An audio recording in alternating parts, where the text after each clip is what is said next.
Pour résumer, déjà, une fois de plus, éviter d'être dans le groupe à risque de faire un arrêt cardiaque. C'est les personnes dépassées la quarantaine qui n'ont pas une hygiène de vie correcte, qui sont gros, obèses, avec le ventre bien portant, qui fument, qui ne font pas de sport, qui boivent exagérément, qui sont diabétiques, qui sont hypertendus, qui ont le mauvais cholestérol. Ceux-là sont vraiment à risque de faire un arrêt cardiaque. Et la première cause d'arrêt cardiaque chez les sujets de plus de 40 ans, c'est ce qu'on appelle l'athérosclérose des artères du cœur. C'est la cardiopathie ischémique, l'angine de poitrine. La mauvaise graisse va tapir les artères du cœur, la mauvaise graisse va boucher les artères du cœur et une des plaques d'athérome peut se détacher et aller emboliser en distalité et entraîner un infarctus du myocarde. Donc, l'infarctus du myocarde est la première cause d'arrêt cardiaque chez les sujets de plus de 40 ans. Chez les sujets plus jeunes, de moins de 35 ans, c'est les maladies héréditaires, les maladies électriques du cœur. Il y a par exemple la cardiomyopathie hypertrophique, le cœur qui est hypertrophié, qui est très gros. Plus il est gros, plus il est à risque de s'emballer. Et c'est la première cause de mort subite chez les sportifs. On nous a dit que c'est de ça que Marc-Vivien Fouet est décédé, mais j'ai un doute. Mais bon, officiellement, il est décédé de cardiomyopathie hypertrophique.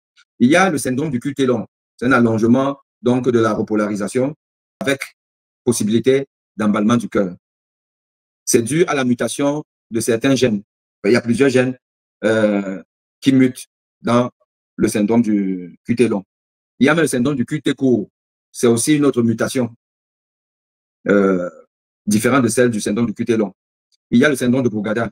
Il y a la tachycardie polymorphique cholinergique.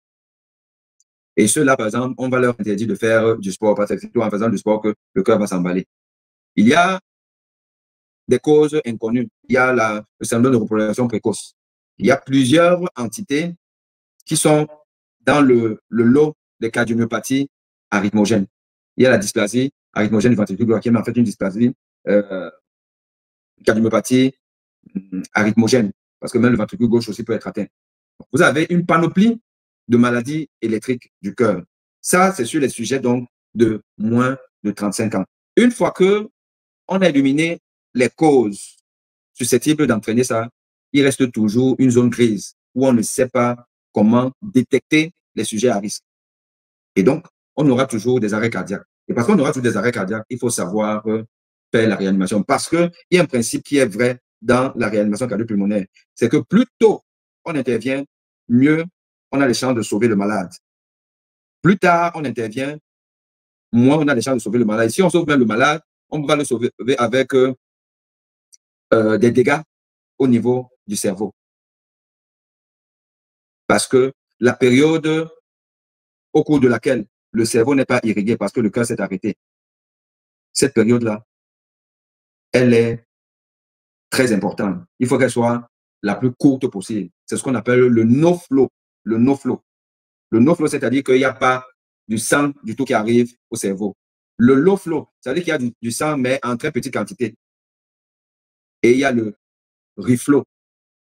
On doit restaurer la circulation sanguine au niveau du cerveau pour éviter justement qu'on récupère quelqu'un qui va finalement avoir une démence sénile parce que plusieurs parties du cœur, plusieurs neurones sont grillés. Donc, il est important d'intervenir le plus tôt possible. Plus tôt on intervient, plus on a des chances. Et savoir donc reconnaître l'arrêt cardiaque. On appelle, on pince, savoir reconnaître si le malade respire ou pas.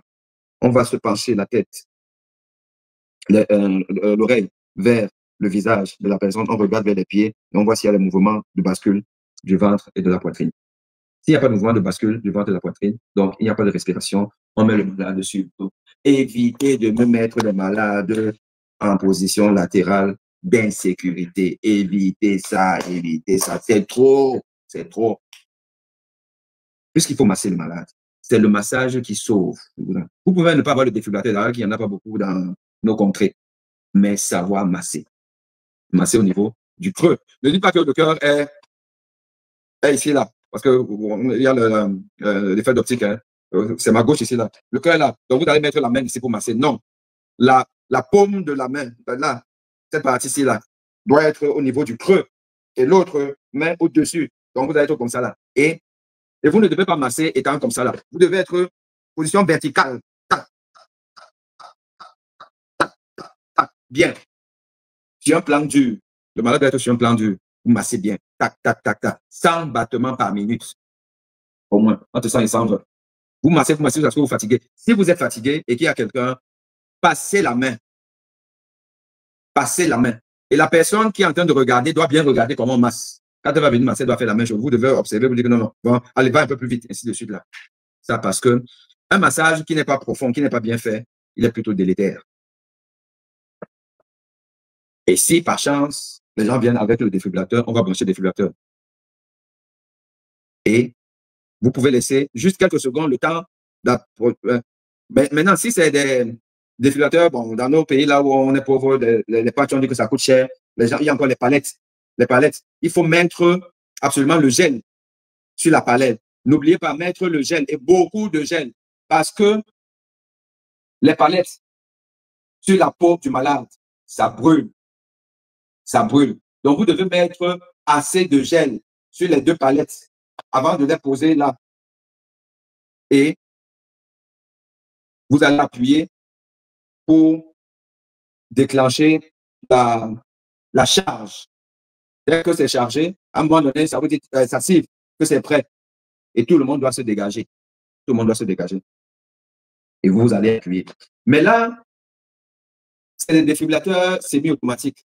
Et pour des personnes toutes venantes qui n'ont pas une formation médicale, c'est compliqué. C'est pour ça que nous devons investir dans le défibrillateur automatique externe. C'est-à-dire que le défibrillateur, vous mettez juste les patchs, comme vous avez vu là, dans l'image tout à l'heure. Vous mettez l'appareil reconnaît lui-même. Que non, là, il y a emballement. Parce que si c'est par exemple une asystole, c'est-à-dire que le cœur ne bouge pas, le défibrillateur ne va rien faire. Le défibrillateur ne fait rien. Si c'est un rythme qui est choquable, le défibrillateur va charger. Ça charge, ça vous dit, continuez à... Lui, ça charge, ça charge, ça charge. Et après, ça vous dit stop. Quand il a déjà chargé, et il a encore reconnu, et il va seulement vous dire d'appuyer pour déclencher le choc. Vous assurez qu'il n'y a plus personne autour.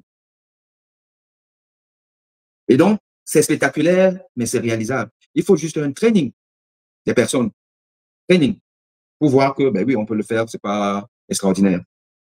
OK?